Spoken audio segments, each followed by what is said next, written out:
Hello viewers, দুটো router আমার সামনে দেখতে পাচ্ছেন।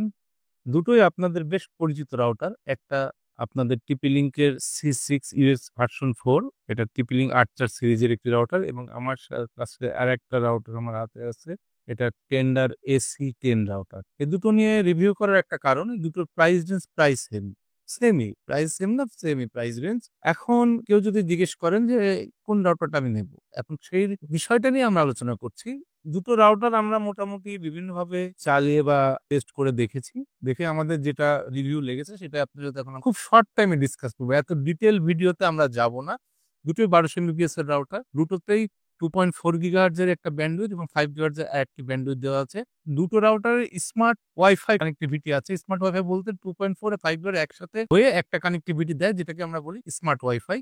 সেটা দুটো শো করবে, এবং দুটোই গিগাবিট পোর্টের রাউটার। একটাতে গিগাবিট ল্যান্ড পোর্ট দেওয়া আছে 3টা, আর একটাতে গিগাবাইট ল্যান্ড পোর্ট দেওয়া আছে 4টা, আর ওয়ান পোর্ট দেওয়া আছে একটা। এই টেনটাতে ল্যান্ড পোর্ট একটা কম আছে, গিগাবাইটের ল্যান্ড পোর্ট একটা বেশি আছে। এখানে গিগাবাইটে 1 পয়েন্ট বেশি পেলো। আর একটা বিষয় আছে, এই রাউটারটার ভেতরের যে অ্যাডাপ্টার আছে এটা 9 ভোল্টের, আর এর অ্যাডাপ্টারটা 12 ভোল্টের। অতএব এর পাওয়ার কনজাম্পশন একটু বেশি করে, কিন্তু এতে রাউটার পারফরমেন্সটা কিছুটা আপ হয়। এখন এই দৃষ্টিভঙ্গিতে আপনি বলতে পারেন বিদ্যুৎ সাশ্রয়ী টেন্ডা, কিন্তু পাওয়ার ইফিসিয়েন্সি যদি বলেন বা পাওয়ার দিয়ে পারফরমেন্সের কথা বলেন, সেক্ষেত্রে এগিয়ে আছে TP-Link। সে এই দুটো হিসাবে আপনাকে অ্যাডাপ্টারের যে ব্যাপারটা আছে, দুটোতে আপনার 9 ভোল্ট এবং 12 ভোল্ট আপনি ধরতে পারেন, দুটোতে দুরকম পারফরমেন্স দেবে। যদি লুকিং এর বিষয়ে আসেন, তাহলে C6US ভার্সনের লুকিংটা বেটার দেন টেন্ডা AC10। এটার বিল্ড কোয়ালিটি, এটার প্লাস্টিক কোয়ালিটি সবকিছুই এটার চেয়ে টেন্ডার চেয়ে TP-Link অনেক অনেক বেটার হবে। মুভিও টেকনোলজির পারফরমেন্স টেন্ডার চেয়ে TP-Link-কে আমরা কিছুটা বেটার পেয়েছি। আচ্ছা, বিফর্মিং টেকনোলজিতেও একই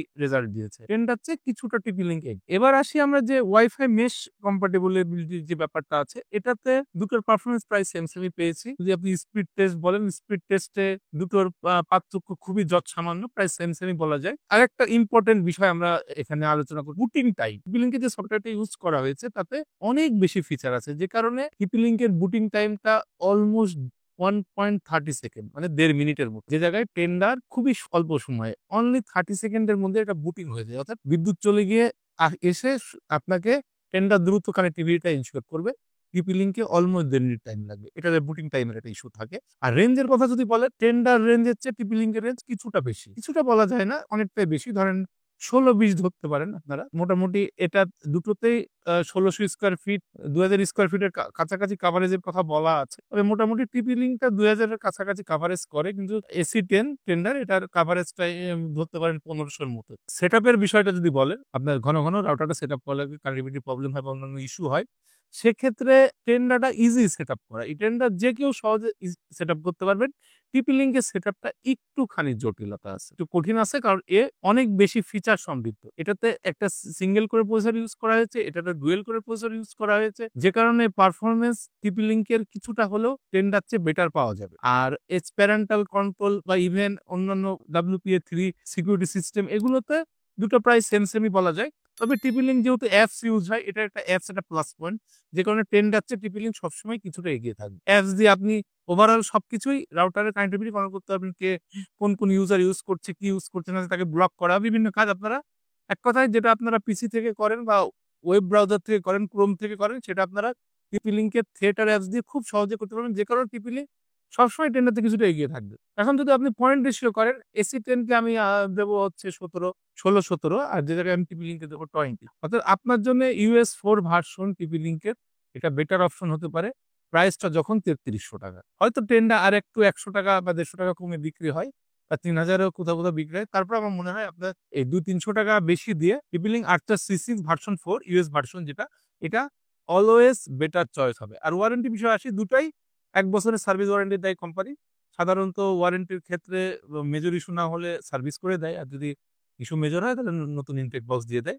আর ওভারঅল মানি ওর্থের হিসাব যদি আপনারা করেন, যে ভ্যালু ফর মানি কোনটা দিলে আপনার টাকাটার সঠিক ব্যবহার হবে, তাহলে আমি বলবো গো ফর TP-Link। যদিও TP-Link নিয়ে অনেকের অনেক রকম মতভেদ আছে। আউটলুকিং এর দিকে যার, এই রাউটারটা একটু ভারী, এই রাউটারটা একটু লাইট, এই রাউটার দেখতে একটু ইউনিক টাইপের, অনেকটা UF এর মতো, অর্থাৎ এলিয়েন যানের মতো দেখতে। এটা লুকিংটা কর্পোরেট টাইপের লুকিং দিচ্ছে, বিল্ড কোয়ালিটি এটা মজবুত, এটা একটু হালকা। ওভারঅল পছন্দের বিষয়টা যার কাছে তার মতো। আমার কাছে টিপি লিঙ্ক ভালো লেগেছে তাই আমি টিপি লিঙ্কের কথা বললাম, আমার কাছে ট্রেন্ডা ভালো লাগলো ট্রেন্ডের কথা বলতাম। এটা হচ্ছে সলিড রিভিউ। আপনারা যে আমার কাছে জিজ্ঞেস করেন কোনটা আপনার জন্য বেটার অপশন হতে পারে, আমি এক কথা বলবো টিপি লিঙ্ক ইউএস ভার্সন 4 এটা আপনি নিতে পারেন। এটা অবশ্যই ভ্যালু ফর মানি। এটা আপনি ৩৩০০ টাকা যেটা আমরা অফার করতেছি প্রাইস, ৩৩০০ টাকায় এর রাউটারটা আপনার বাসার কানেক্টিভিটির জন্য অনেক বেটার। মাল্টি ডিভাইস আপনি দুটোতে ইউজ করতে পারবেন। তবে রেজাল্ট টিপি লিঙ্ক কিছুটা বেটার দেবে বলে আমরা আশা রাখি।